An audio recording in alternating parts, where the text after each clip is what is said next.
What if the one thing keeping you stuck is the way you think? Welcome to Change Your Mind with Chris Ashley, the podcast where science meets spirituality and mindset becomes your most powerful tool for transformation. I'm Chris Ashley, author of Change Your Mind to Change Your Reality, trainer, speaker, and lifelong seeker. For years, I battled trauma, depression, anger, chronic illness, low self-worth, and the weight of old stories. Until I discovered how to rewire my mind, reconnect with my divine nature, and consciously create a new reality from the inside out. This show is here to help you do the same.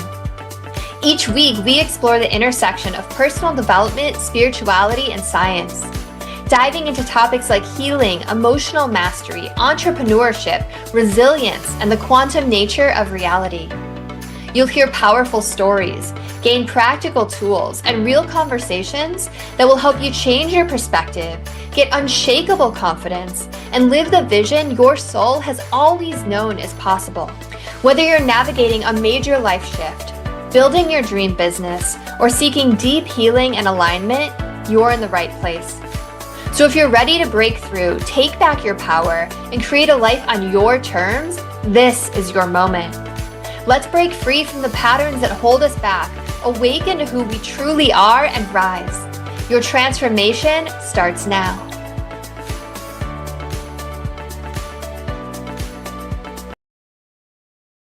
To the Change Your Mind podcast, where we explore personal development, spirituality, and science. I'm your host, Chris Ashley. I am really excited for my guest today. He's joining from all the way in Sydney to talk to us about biohacking your genes. And if you're a fan of the show, you know that I love talking about this. I've had all kinds of doctors, functional medicine doctors on, nutritionists, so it'll be a fun conversation. First, couple quick announcements. Head over to the links in the show notes. You're going to find ways to connect with my guest. You'll find ways to connect with me. You'll find ways to buy my own book, Change Your Mind to Change Your Reality. It was endorsed by 3 people from the film The Secret, Marcy Shimoff, Michael Beckwith, Bob Doyle. It was endorsed by John Gray, who wrote Men Are From Mars, Women Are From Venus, and a few others. What else? You'll also find links to all my other projects. I have 2 television shows besides the podcast. And as always, this podcast is part of the Los Angeles Tribune Podcast Network. We are doing phenomenal things in personal development. We have massive events every month. I was just on stage with Joseph McClendon and Dean Graciosi and Sharon Lechter and just incredible speakers, incredible podcasts in the network. Come be a part of what we're doing. All right, so with me today, I have Dr. Sharad P. And Dr. Sharad is a doctor and a professor and the author of several notable nonfiction books for popular audiences in the field of skin, medicine, and genomics, such as Skin, a Biography, and The Genetics of Health. He also writes poetry and literary fiction, super cool. Time magazine called him Open Heart Surgeon, and the New Zealand Medical Association noted that he has been described as one of the most inspiring, intelligent, and compassionate men that you are likely to meet.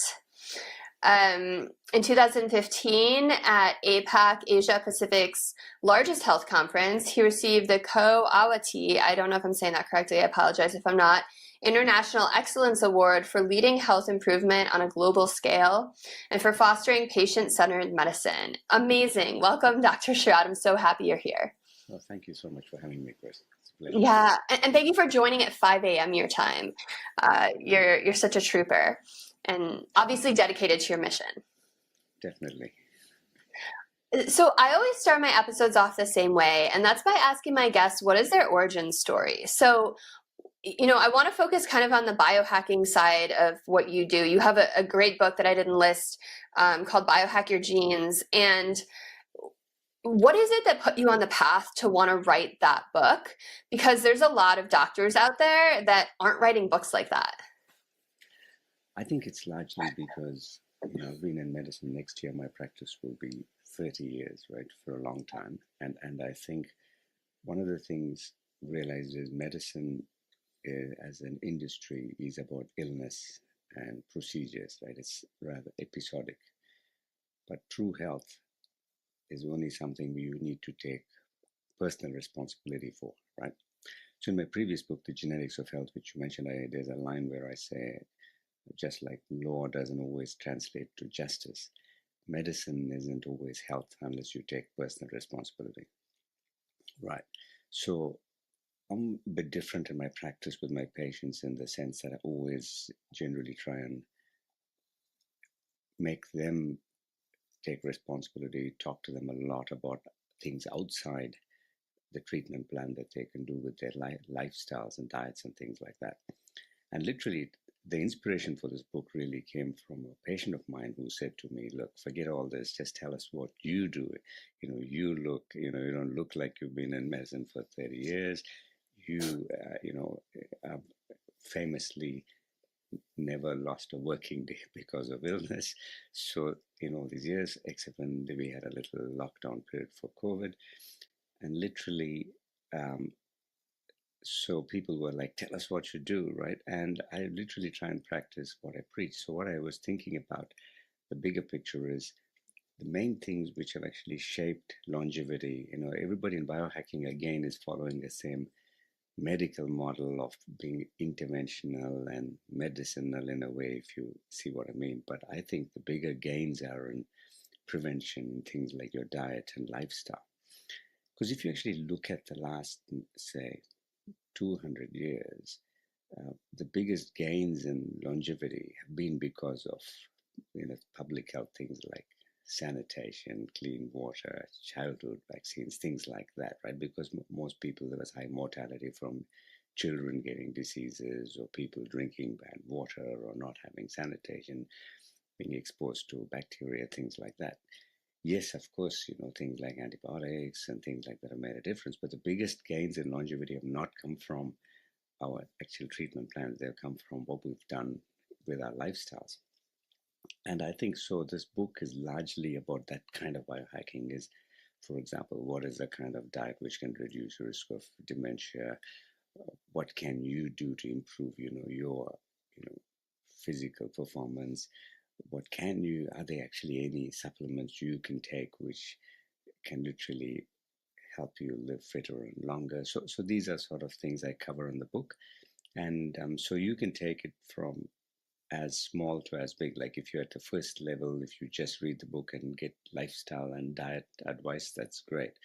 If you want to go all the way to personalizing it for yourself, my lab, which is sort of a university-based one, we also do a gene testing program for wellness, in which case we can determine what kind of diet and lifestyle is best for you, including what type of exercises, what type of supplements, all the kind of stuff. Wow, that's really cool. So, okay, so your genes determine what kind of diet and exercise will be the best fit for you. That's super interesting. I haven't heard anyone say that before. Yeah, so look, genes are our blueprint, but they're not our destiny in a way, right? So genes are generally things which make proteins in our bodies, and we use proteins for various things. So, but the problem with humans are we aren't really very intuitive. Like we don't know what's good for us. You know what I mean? You try feeding an animal junk food and often it won't eat it, but we will eat it because we think, hey, this tastes good. It's good, yeah. So part of the problem is we don't really know what's good for us sometimes, and so sometimes we need a bit of help. So, for example, in the gene tests, you can find out things like, are you somebody who should be drinking coffee? Like, is caffeine good for you or not? Because there's some people it's really good for, and some people it's not. And, then of course, there are the most obvious things like, lactose and gluten, all that kind of stuff. But there are also other things, like some people particularly may need more folic acid, or some people may particularly need more vitamins. So we can also be targeted about supplements you take, because if you willy-nilly just buy whatever you see in the store and take it, you're just wasting your money, because a lot of that gets excreted by the body anyway. Yeah. The way of looking at this is more like we're using science. So the book is very evidence-based. There's a lot of research links there where you can actually see where the studies were done and things like that. And then it's all about changing your environment personally, which means what you're putting into your bodies as well as your movement and things like that. And then largely, of course, the technology that comes with it. So essentially, that's the summary. Yeah, no, it's super interesting. Um, I know there's like genetic mutations that like the MTHFR one, like some people can handle certain things because of that. Is that something also you test for? Yeah, very much so. So that's really about methylation, right? So basically, what it is folic acid is involved. So the MTHFR is the gene, and if you actually have a faulty gene, then you produce too much homocysteine, right? So this homocysteine gets converted normally into methionine. But what happens if you produce too much homocysteine, then you have a higher risk of heart disease and strokes and things like that. The other interesting thing, and this is particularly for females, is we know that folic acid supplementation, and I've mentioned the details in the book, literally is anti-aging in the sense that we know that, as we get older, ends of our DNA get shortened, the telomeres, Right. and so we can measure people's ages using that. But in actual fact, in people who take folic acid, female studies have shown that it actually reduces that shortening. In other words, it actually lengthens them, and so there's Wow. definitely an anti-aging effect. So if I had to tell, if anyone wanted a simple, cheap, and easy thing, just not even huge doses of 400 micrograms of folic acid a day, many studies have shown in females to actually be an anti-aging thing. It's interesting. It's the same effect has not been shown in men. It's partly because men need to consume more folic acid to reach the same level. But having said that, the evidence is definitely there. That's really interesting. So is it folic acid or folate? Because I've heard folic In acid. medicine, Okay. if anything, if in medicine, it's funny, in chemistry, if it's folic acid, it's often called folate. Like uric Okay. acid, it's called urate. Okay. So you may say, people say uric acid, for example, what causes your gout, is also called urate. Anything with an IC acid, they just make it ATE, so folic acid, Okay. folate. Yeah, same. It's the same thing. Okay. I'm just like I'm pregnant right now, and I've read so much about like They folic generally acid is will give you now, when you're pregnant, you'll be taking a few things they'll give you anyway, and partly, yeah. And the big reason for this is the active form of this 5-methyl tetrahydrofolate. That is the MTHF, and that's the gene you were referring to, the gene which yeah. is involved in it. It converts this homocysteine to methionine, and methionine produces many methylation reactions. You often heard the word methylation. Mm-hmm. And what it means is this is the reason they're linked. So, for example, methionine is an antioxidant. It helps the body get rid of toxins after, radiation, drug overdoses, environmental things like that. So if somebody has low folate levels and this conversion is not happening, you accumulate your homocysteine. So like I said earlier, this causes in people, it can actually increase your risk of heart disease and things like that, but also overall for health, the huge impact. So the first thing with folic acid supplementation was in reducing birth defects, right? Because in pregnancy, people always look at it because we know that it's linked to neural tube defects, like spina bifida and things like that, which you would have been informed about. Right. Yeah. Okay, so that's super cool. Like going back to the fact that it lengthens your telomeres. So what is the male equivalent of that? Is there like some supplement that helps men anti-age? At the moment, I think there are lots of other things. I think if you simply said for everybody one superfood, that would be blueberries, right? But on the other hand, I actually think men also will benefit from it. I just think the evidence isn't there because their diets are probably poorer. So I think because you just need a lot more folic acid to metabolize it. So I just think the studies haven't been done. So personally, if you ask me, I actually take folic acid supplement now after I wrote the book. When I was researching for it, literally, but I think everyone should probably take it, and it's not harm, provided you don't have any other medical condition where it's contraindicated, which I can't think of any, because you're just taking a 400 microgram, you're not taking a big high dose. Yeah. Okay, cool. Super interesting. Okay, so my husband and I have been having this debate lately. We're very into biohacking. We eat very healthy. We don't eat sugar or processed food, or I don't know. We don't really drink.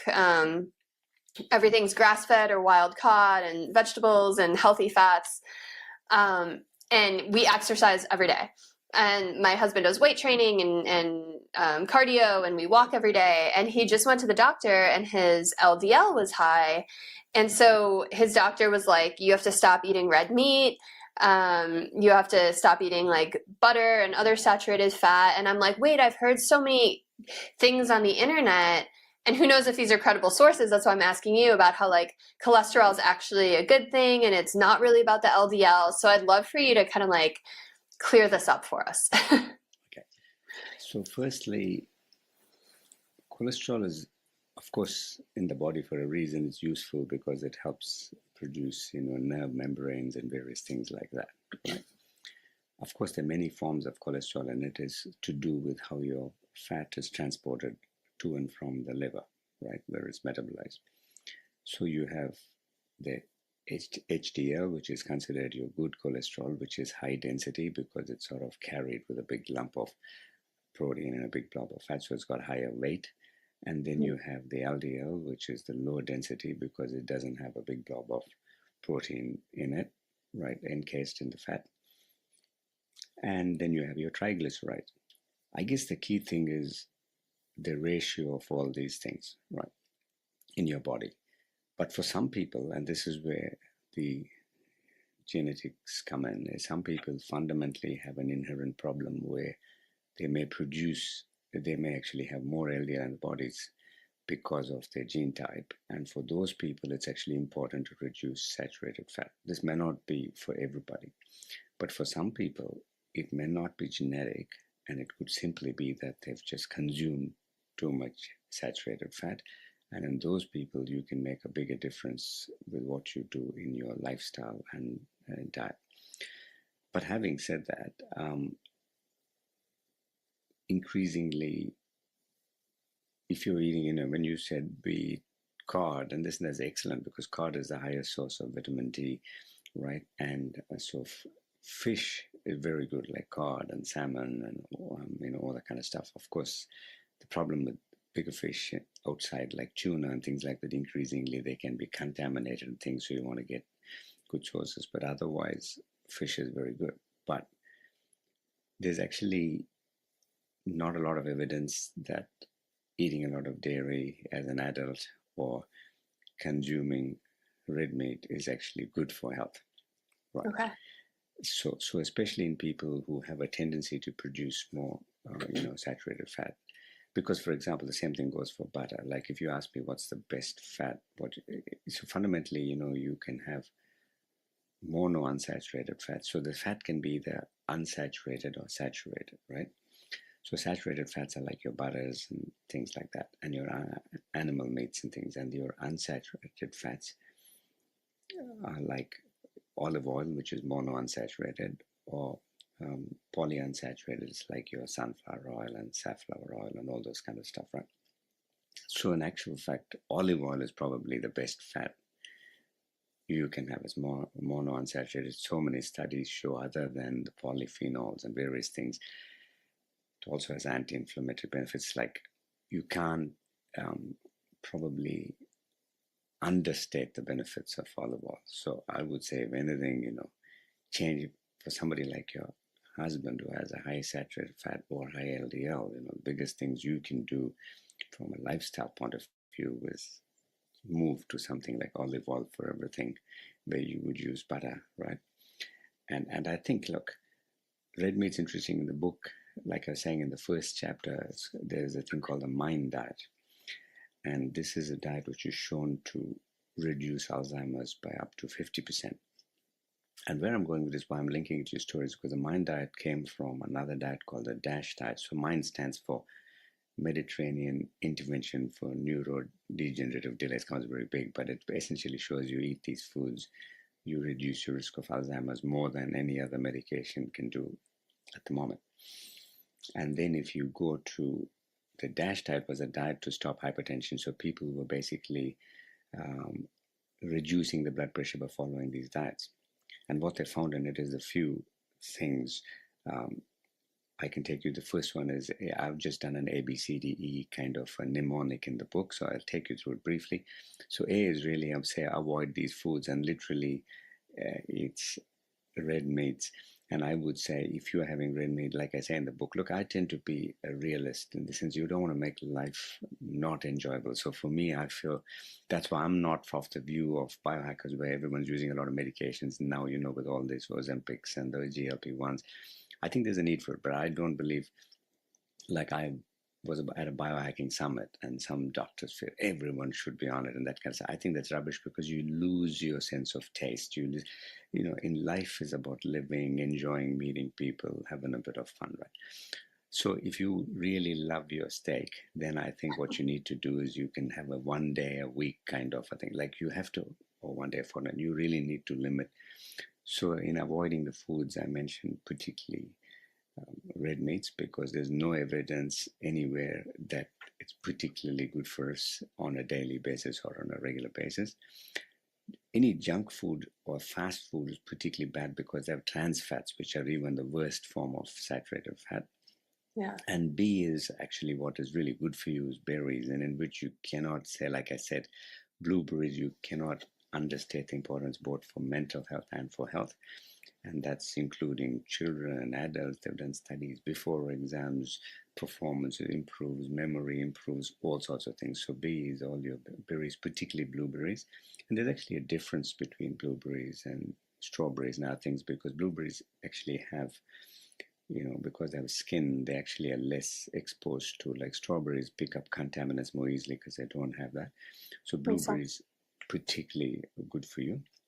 The other thing with the B would be beans are actually good for you as well. So, if you are eating beans and those things. And then the C is if you're eating meats, then I think chicken, as long as it's not, deep fried kind of stuff, chicken, especially chicken stock and chicken soups and things like that. Like we say, chicken soup for the soul, that's particularly good. And the D is your dairy. As an adult, there is no evidence that any other species drinks the milk of any other animal, right? Yeah. So personally, I feel that it's actually unnatural, and actually in health point of view, if you ask me as a skin doctor, right, every condition I see from acne to rosacea, various things, one of the things we know triggers them or can make it worse is dairy. So there's really nothing good about dairy. And E is for everything green, like I said earlier, any green things, because they have more folate. So your leaves, your spinach, collard, Brussels sprout, broccoli, kale, all those kind of stuff.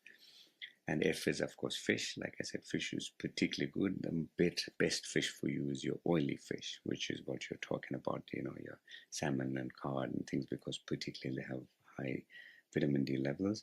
Most fish have omega-3, but not all have high vitamin D levels. And then G comes is the little controversial one, which I don't know, you and your husband may have discussed. We're discussing your diet is a glass of wine good for you or not, right? This is quite controversial in medical circles because there's been recent evidence that almost all diseases and cancers go up if people drink too much, like, it's breast cancer, various things. But there is evidence from a, mental health brain point of view that extreme moderation, like if you had just a glass of wine twice a week or something like that, there's actually some benefit. But the key thing is the type is important. The red wines are better than the whites because they actually have, the dark grapes benefits. And the other thing is also white wines are a bit more acetaldehyde. So if you ask me, a glass every now and then is not a bad idea. And H, I've just put a cheap way of using H is your whole grains, which is your oats and your quinoas and those kind of raw oats is excellent. So for your breakfast and things. So, and I is include foods, particularly most important thing is like olive oil and plenty of nuts and seeds. And among the nuts, the best ones for you are things like walnuts because they're high in walnuts and flax seeds and all the kind of nuts and seeds. all nuts are pretty good, but some nuts are higher in saturated fat. Like, if you're having cashews, got more fat. But if you have almonds, are quite good for you. But there's a low calorie, but probably the most healthiest ones for you are walnuts. And so I guess that's a summary of a super healthy diet. Thank you for going through all that. I have a question about the beans and the grains, because I've read that they have high amounts of lectins, which can act as cancel out nutrition, so you can't absorb it, and can cause inflammation and can cause all sorts of issues. So I'd love to hear like your take on that. Yeah, I think in general they're good for you. There are certain people, like for example, when we test people's nutrition, certain people's metabolism would be different. And so we'll say you have, for example, some people similar to us saying you have a faulty folic acid gene, or you have a faulty this kind of gene, so you got to consume more choline, or consume more this and that kind of stuff. But I think broadly speaking, just from, you're not going to get ill just from eating beans. You may actually have a problem in it. Also is linked to how your gut health and your microbiome and things are, right? Because increasingly that's a big topic, because as a skin doctor, increasingly we see a link between the skin and the gut, and the skin and the brain. So these are things only we're coming around to now in medicine. But I think, look, as a blanket rule, if you ask me something like red meat on a regular basis is overall bad for everybody. But things like that, if you're avoiding certain foods, like, if you have a thyroid problem or this or that, avoiding certain vegetables because they can increase your thyroid levels, or certain foods can increase your uric acid levels, things like that. So I think that's where we tailor it based on the individual. What foods increase thyroid levels? I didn't even know that was a thing. Yeah, so a lot of these, some of these kind of vegetables you'll be eating can actually increase your thyroid levels, especially like nightshade ones. So a lot of people find the nightshade kind of vegetables. So yeah, and it is essentially, if you are right on the borderline kind of stuff, you want to avoid certain things. So those kind of things are quite important. Yeah. Interesting. And so you were talking about that kind of diet, like the Mediterranean style diet, decreases Alzheimer's by 50%. I've heard a lot of buzz online lately that Alzheimer's is type 3 diabetes. Is there truth to that? Like, is it caused by insulin resistance? Sugar is actually no good for us. So sugar is a big part in any of these diets. Or the low sugar is really beneficial, right? I guess it's more the other way, in the sense that high sugar is inflammatory everywhere, right? Right. So therefore, it is no good for our general. It can worsen our metabolism. So obviously, it causes more inflammation. It causes more diseases, more, including Alzheimer's and things like that, right? But it's not a per se. I can say from a personal thing, I was really interested in the Alzheimer's research because my father has Alzheimer's, right? So that's one of my inspiration for researching that chapter was really Dad. And one of the things I noticed was that, especially as he developed it, it's almost more like a vicious cycle. He would crave more sugar, right, in the early stages. And so you find that when people get Alzheimer's, early stages or dementia, people tend to gain weight because in the early stage, because they have this craving and they just start eating more and more sweet stuff, right?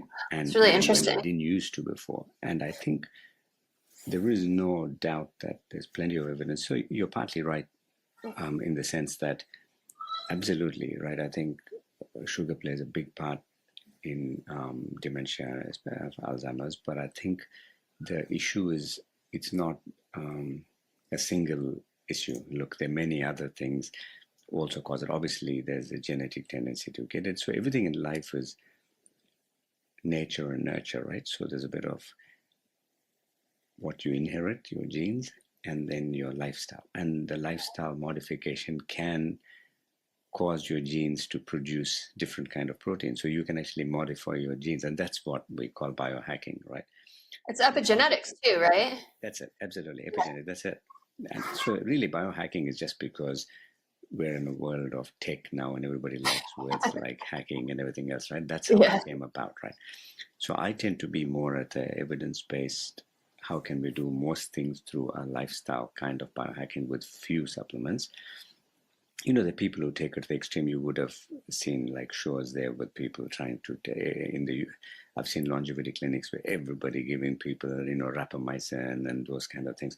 I'm not one of those doctors, partly because there's a lot of side effects again and lots of other things. So personally, definitely, yeah, I think cutting down sugar would be a big anti-aging thing as well, because of the fact that as a skin doctor, if you ask me, I mentioned dairy is no good earlier. Another one would be sugar, right? Because too much sugar, again, triggers acne, inflammation on your skin, and therefore it potentiates inflammation anywhere else. Yeah. So yeah, you're right. I think maybe in simplifying it, they call it like type 2 diabetes. So it's not a bad way to explain it to layperson saying, look, high sugar can cause that, but there's more than just a sugar. There's more to it. Yeah, that makes sense. That totally makes sense. Okay, so we've talked about diet. I'm sure like exercise is one of your recommendations. So are there certain types of exercise for longevity that you recommend? Yes. So I think exercise actually, therefore, for the different types of exercise do different things. So, for example, let's start with the brain function, and then I'll go down to the longevity part. So, if you're looking at brain function, then leg movement exercise is the most beneficial, right? Huh. So if you stopped and think about it, the function of the brain, it does three things. So, firstly, it's movement, which is as walking, and then orienting, which is your balance. And the third movement is grasping, which is, you know, what children do, the babies do, right? That's the most primitive reflex. So any exercise which does all the three is the most beneficial. So for example, if you are running or brisk walking, if you're holding on to something, is better. And walking for walking's sake or running for running's sake, as opposed to just doing in a specific path every time, so that there are new things for your brain to learn, is the best. So in my previous book, I mentioned a study, I think it's also in this book, about there was a comparison between yoga and Tai Chi and dancing the tango. And tango was actually best for brain function, because tango is a walk and you're holding on to somebody and it's free form. It's not specifically already decided what position you're doing, and it's a bit more aerobic. Whereas yoga was good for stress relief and relaxation, and Tai Chi particularly is good for balance, right? So the different kinds of exercises for different things, but overall, brisk walking or running, things like that. I mean, obviously, if you have issues with your joints and you have to do more work to be fit to run, then you could do brisk walking, is absolutely good. But the key things is holding on to something, changing the path you walk on. All these things are very important. As we get older, it is definitely important to lift more weight, because we lose not only muscle tone, and one of the ways we keep our strength and keep our youth is also by beginning to lift a bit more weight. It could be just dumbbells, things like that. Doesn't mean you got to do big heavy weights, but the key thing is you got to lift more so that you're pushing yourself a little bit, right? So I remember there's this, can't remember her name. I was in the US speaking at one of these health and longevity kind of things, and there was a neuroscientist professor in America. She's quite well known. Her name just slips my mind, and she always goes, "Forget this namby pink weights." She was telling this group of women, "Get this heavier weight." She goes, "No, lift anything which looks." No more little 5-pound pink weights. So the thing is, I think as we get older, especially, that's critically important. It's probably when you're younger, you more naturally have that tone, but we lose it. So that's important. And the other things are really flexibility, right, as we get older as well. So I guess the key thing is that this is partly tailored to which stage in your life you are, right? So that's one thing. So the second thing is also, to answer your question, we can actually tailor this. So funnily enough, so the gene tests we do are purely for wellness, not illness. So we don't test for the diseases because your doctors and the hospitals do those things anyway. We're literally about diet and lifestyle. So, but in actually some people are more suited for more endurance exercises, and some people are more suited for power exercises. Everybody needs to do a bit of both, but we can actually pick for which people, which kind of exercises are better as well. That's really cool. That's super, super cool. Well, thanks for running through all that. That's really interesting, and it kind of sounds like maybe doing like a mix of everything is a good way to do it too. But each one does certain different things, and the things, and also see for some people, again from the gene testing things we can find out. Some people have a higher risk of tendon injuries, for example, just from a genetic quirk like Achilles tendon, things like that. So for these people, it's really important warming up and warming down for long periods before they're doing things like runs and things like that are very important. So otherwise you're the sort of person who suddenly runs without it and you're likely to snap an Achilles or something like that. So it's really, really important. All these things matter. But as a general rule, if you didn't want to do any tests and you just wanted a blanket rule, like what you were saying, yeah, absolutely, a little bit of everything is good. As you get older, a little bit more weights than you probably would have otherwise done is good. Increasing your endurance over time, like, pushing yourself to walk more or run more is good. Always changing the path you don't do the same thing every day, right, is actually better for overall thing because your brain's also working.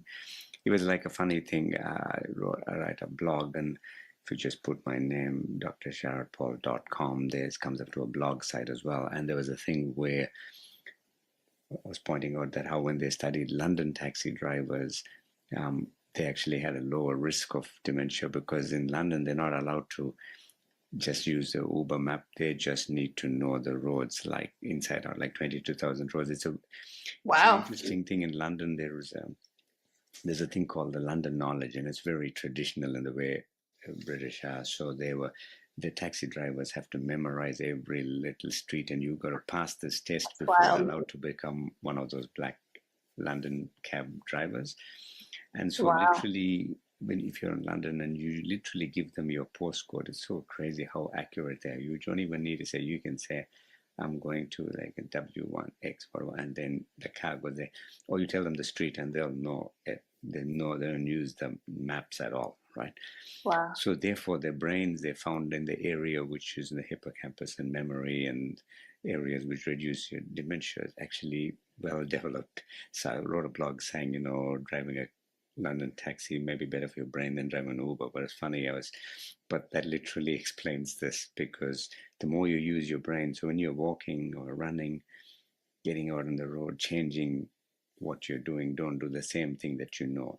And try and, one tip I would give you is try and become like a London cab driver. If you're going down a road, try and think, what's the next road? What's the next? Try and memorize them, but don't do the same path every day. And then come back to it after some time. So then you can check if you're getting the streets right or not, or then it, jogs your memory as well. So literally running helps the brain, and then you can also jog your memory. So particularly. That's a fun game to play with yourself. That's super interesting. And it just makes me think about I bet our reliance on technology is kind of like dumbing down our brains a little bit, right? Very much so. I think that's a reality even in our students. Like I'm a professor at a university, and one of the things we think now is people less and less learning how to think, right? Because we are outsourcing everything to computers and technology and devices.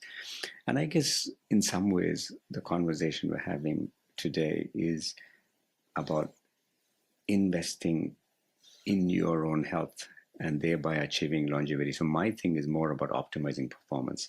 I really feel, look, things like cancers and things like that, anybody can suddenly get it, right? So somebody like me who's been super healthy all these years hasn't lost weight. Well, you may get something, and that's life. But while you are here. You need to be at your peak, be able to do everything you want to do, be at your fittest and strongest and healthiest and happiest.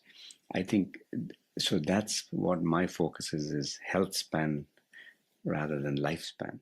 I love that. And it's almost like what I say to people is it's almost like passive versus active investing for lay people, right? If you look at, say, investment in financial markets, right? Plenty of studies show that for an ordinary lay person, over any years, if you simply put money in a passive fund which simply tracks the top stocks, you actually do better than guys you pay to do it, right? Very few fund managers actually beat the stock market passively. Like what I mean is you can simply put money, just buy the top 10 stocks over 30 years and you'll do better than the guys who are charging you fees, right? Right. And this is the same sort of thing in your health. What I say is this is like passive investment in your health. If you do the invest in your diet and lifestyle and the various things, then you actually do better than what you would if you were going to the active treatments and going and starting yourself straight away on medications or this or that. Yeah, there is a place for it, but I don't think you first go to an illness model. And that's fundamentally the difference, because medicine is an illness model. If you need to go to a doctor when you're ill because they're going to treat you and the treatment is going to be a drug or a procedure or something, and that drives that industry. But biggest gains you can make in your own personal health will be things you have to do, which means it's not as easy. Same as if you invest, you need to, get off your butt and, start doing a bit of research or finding out what's good for you and sort of taking a bit. And where I think the modern technology, when we were talking earlier, where we can use it to a gain is things like AI, and helps the passive part of my research, because you can screen the documents, you can sort of get them down and put them in a pile, and then you can read them yourself. But like you're saying, it can dumb down, like I was telling you earlier, because your show is called Change Your Mind with Chris. Yeah. I literally got my email this morning. I was just put my alarm and I got up at 4:30 in the morning thinking, wow, I better not oversleep. And I've opened my email and it said, the host has changed her mind. Some Google Gemini or something has said, based on the calendar, this show is not going ahead. And I thought, what? Like, that doesn't make sense. Yeah, that's so funny. I feel like I need to give everyone a warning now, like all the guests. I reckon, because if I hadn't, then I thought, so when is it rescheduled? So I thought, let me read the email. So I went down it, and it was just your reminder saying your show is on. This is a last minute reminder that the show is on. This The host has changed your mind. That's so funny.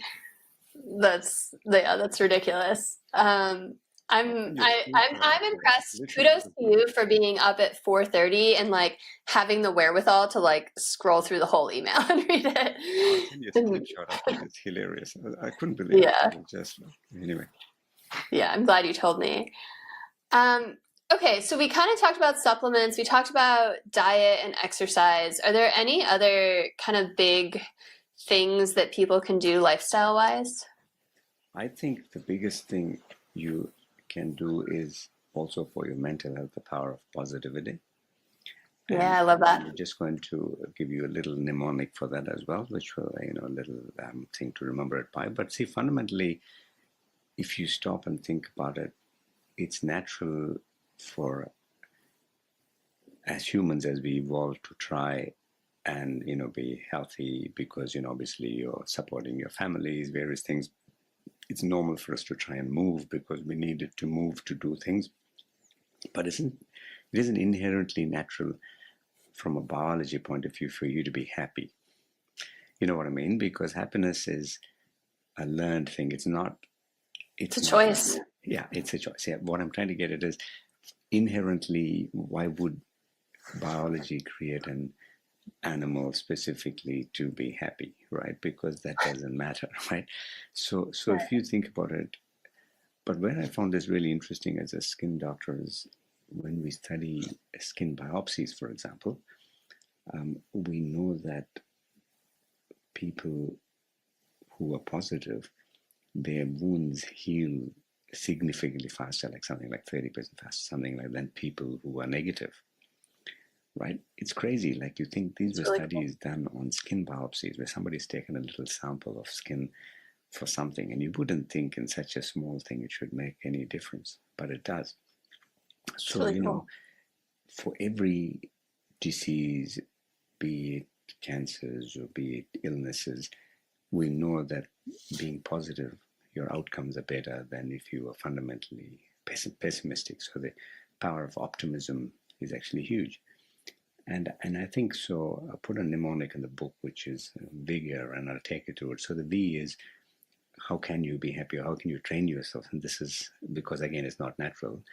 And the V is visualizing your success or what you'd like to be. Like, see, some of these things have been taught to sports people and things like that, because nowadays sports is such an investment that they need people who think, oh, we're spending money on these athletes, so we want them to succeed, so they give all this mental conditioning.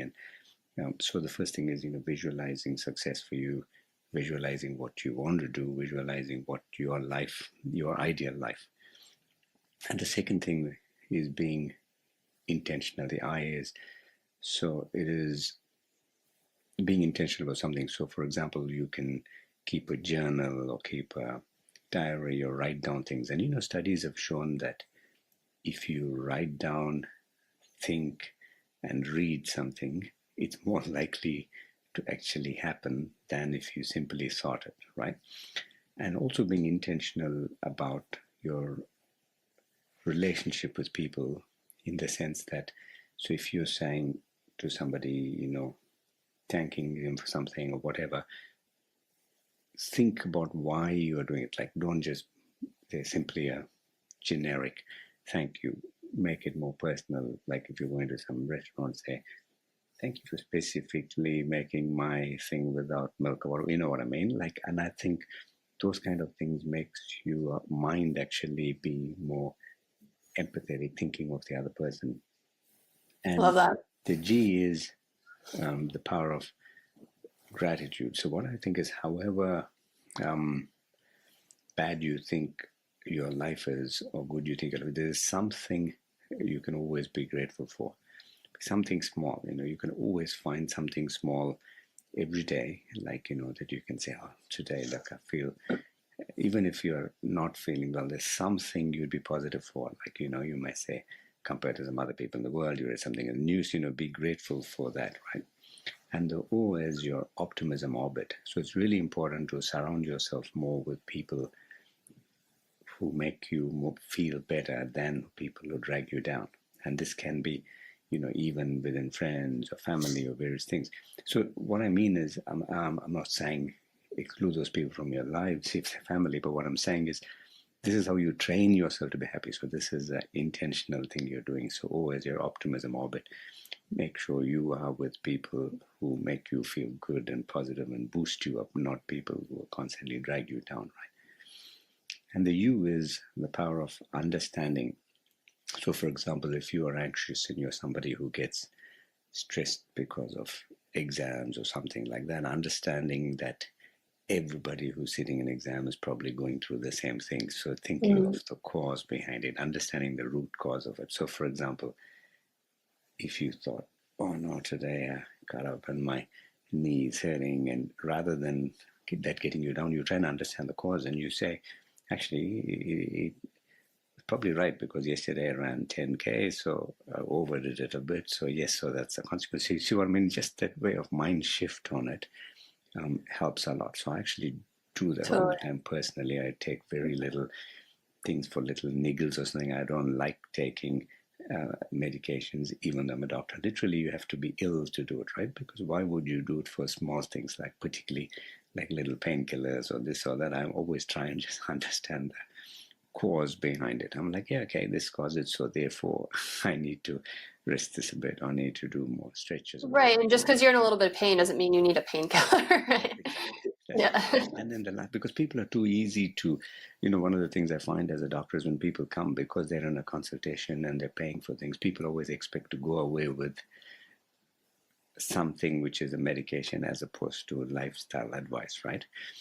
And the last one the last one would be R, is reinforcing these things, so that to stay happy, reinforce it. So for example, if you are feeling a little lowish, look at things which watch a rerun of something which made you laugh like crazy, roll on the floor. So, there's always that power of reinforcement. So do things which make you laugh silly and that kind of stuff. So I think, following the steps with intention is actually training your mind for happiness as well, because it isn't inherently natural. You can, for some people, easy to get into a negative spiral. But the key thing is you can literally follow these steps, like I said, and you find that you start becoming more positive. And as you become more positive, your health improves as well. I love it. You're speaking my language. I wrote a book all about that myself. So I love, what is it? It's not the metaphor. What's the word? But whatever, vigor. I just like that. That's great. And I love that was your answer. Positive thinking. That's awesome. Because, everything else, everyone else, you have to put it all together. It's about your mind and your body, right? Because like I said, if you just look at it from skin, and why did somebody like me, who fundamentally works with skin and skin cancer, end up researching heavily into genes and health and wellness, is largely because you can't have bad skin and good health, because skin reflects what's going on underneath, right? You can't have bad metabolism and good health, skin. You can't have too much sugar and have good skin. You can't have too much dairy, good skin. You see what I mean? So there is a limit. Skin is just a universal organ. So that's another thing, is creatures like starfish, which have no hearts, and the creatures like sea squirts, which have no brains, but everyone's got skin, right? So there's genetic signals in skin from an evolutionary point of view, very preserved. So actually skin is a good barometer for what's going on inside and outside. As we know, the biggest aging thing from a skin point of view is getting too many sunburns and things like that, right? Because externally, and then there's pollution, there's various things. And internally, of course, it's things like too much sugar, too much, inflammatory proteins like dairy, things like that. Yeah.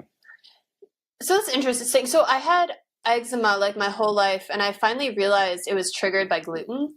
So for like 14 years I didn't eat gluten, and if I did, it was like a light switch, it would come back on. But I could eat it overseas. I could go to France, or I could go to Italy and eat pasta and bread. So I think it was probably more like whatever fake yeast or something we put in it in the States. But lately I've been able to eat it and not break out. So is that a sign that like maybe my gut is healing? And it could mean one of two things. So one thing is you may have gradually trained your gut by just the same way, like how people with peanut allergies, one of the methods people were treating some pediatricians in more modern times, especially for the more moderate varieties, is gradually introducing a little bit, so your body almost like having a vaccine to it kind of stuff, right? So you may have done that naturally. But on the other hand, the other thing could also be, so when we test for gluten, there are two types of gluten. One is the complete intolerance, which is like your celiac end of the spectrum, right? And then there is a more insensitivity where your gut can't handle it. And then we can actually pick in our genes, we look at a series of genes, and so we pick them from mild, medium, moderate to high intolerance within it, right? Or sensitivity. So it's quite interesting, like 2,000 years ago or so, there was a Greek doctor in Cappadocia, Awatea, who was talking about gluten, and I'm mentioning for you particularly because you mentioned it. And I often say, like in modern times, we've lost the power of observation. So now we tend to rely on tests and scans and things like that. But he actually wrote that people eating wheat, there were two types of. One was the real disease end of the spectrum, which was more like almost an immune system reaction, which is your celiac, like your autoimmune kind of stuff. And then he says there's a more allergy kind of stuff. And so he actually, koilos in Greek was abdominal, and these people had abdominal symptoms, and that's why the word celiac came from that, right? But what was interesting is, so you may have one thing you could have is you may not have a complete, you will probably not celiac, but within that sort of sensitivity, you may have had just a medium kind of intolerance, and just from the fact that overall your diet has been improved all these years, your gut health changes a bit, that your product moved a little bit into the mild spectrum. Yeah, that's interesting. I mean, it totally makes sense. I'm going to ask you one more personal question, and I gave you, I've never actually shared anything on here. I'm going to try. Let's see. I apologize. We're almost done an hour. We've done very well. I know. Okay, I'm going to try and share my screen, so hopefully it doesn't show like my whole screen. But I'm going to see if I can just show you.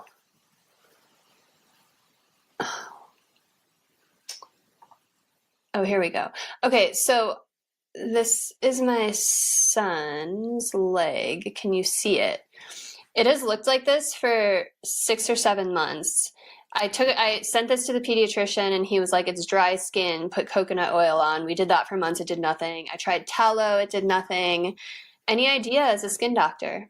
Yeah, I mean, it does look like general it's a type of dry skin where the hair follicles sort of get blocked.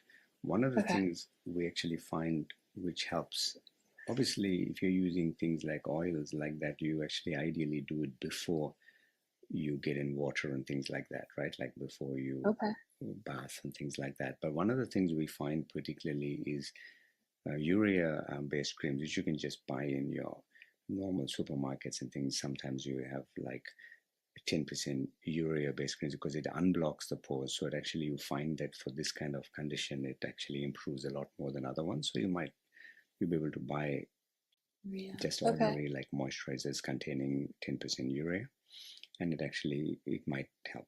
He doesn't get like patches of eczema or something anywhere else, just this feels. No, it's on his legs. He started getting it on his arms too, but it doesn't like itch him. Like when I get eczema, it itches. Like he seems totally unbothered. Because this is more common in people who have obviously family history of eczema and things.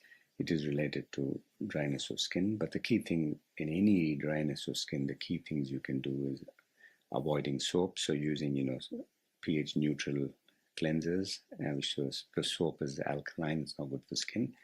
And the other thing is absolutely like moisturizing like several times a day. But I think particularly for that condition, what you find is something which has like 10% urea, and you just get it. You'll find moisturizers with urea. Probably you'll find it beneficial.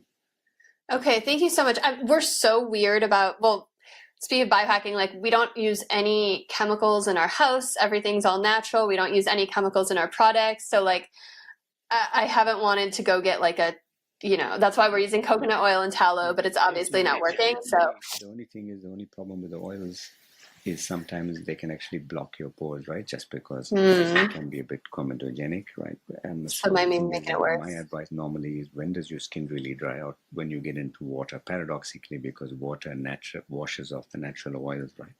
So it's really important you use oil before you get into the bath or shower or things like that. And I think afterwards it's really important to moisturize. But I think urea is fairly natural thing, so it's really you'll get just a plain 10%. Won't have any other chemicals you can actually get. I think it probably help. Amazing, thank you so much. Yeah, like you said, an hour's flown by. You're incredible. I love talking to you. I learned so much. I'm sure listeners learned so much. And I'm sure listeners want to know where they can connect with you, how they can get the genetic testing done, all the things, get your book. So if you want to just take a moment and share. Yeah, so the title of the book is just Biohacking Your Genes. So if you simply did biohackingyourgenes.com, it actually takes you to a site where you can not only order the book, but also you can actually do the gene test yourself if you're interested. If you want to follow me and my blog, and you will get these kind of tips and advice regularly, and you just put my name, it's just Dr. Sharad, SHARAD.PAUL.com, and just put my name down, and you will actually find, and there's a regular blog there, and it gives you all these kind of little tips and things like that, including like, it talks about various supplement diets. It's very evidence-based, but it's like little interesting tidbits like what we're talking about. Amazing. Awesome. And I'll put all those links in the show notes too, so if you're listening and you're driving or something, you can always come back to it. Thank you so much. It's been such a pleasure. Thank you for waking up at 4:30 to have this conversation. I had no idea you were getting up so early, so I appreciate you. And thanks for the work you do in the world. It's really important. Thank you so much for having me. Like, yeah, I know I was traveling, so it's a bit of a early rise and not a good background and everything, but I love talking to you and keep up your good work and all the best. Thank you so much. If you're listening, please send this to someone you think might resonate with it. Like, comment, share, subscribe, all the things. Let's help humanity every way we can. All right. Have a good rest of your day, everyone.